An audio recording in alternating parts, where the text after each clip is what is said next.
North India ఉక్కిరి బిక్కిరి ఎండా హీట్ వేవ్స్కు అల్లాడుతున్న జనం. ఢిల్లీ, యూపీ, హర్యానాలో వేడిగాలులు.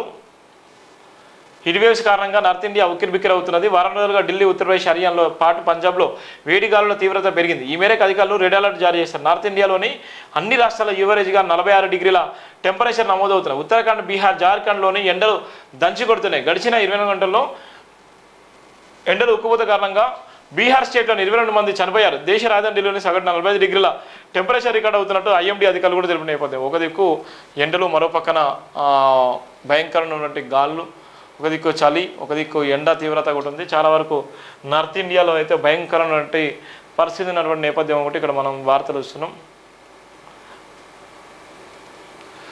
సర్టిఫికేట్ సరిపోదు, స్కిల్స్ ఉండాలి. 2000 కోట్లతో 65 ఐటీఐలను తీర్చిదిద్దాం సీఎం. ప్రభుత్వ ఐఐటీలు నిరుపయోగంగా మారాయి. వాటిలో 40-50 ఏళ్ల కిందటి నైపుణ్యాలను నేర్పిస్తున్నారు. అవి విద్యార్థులకు ఉపయోగపడడం లేదు. ఈ విధానాన్ని మార్చాల్సిన అవసరం ఉంది. ఐటీ రంగంలో ప్రపంచంతో మన తెలుగు వాళ్ళే పోటీ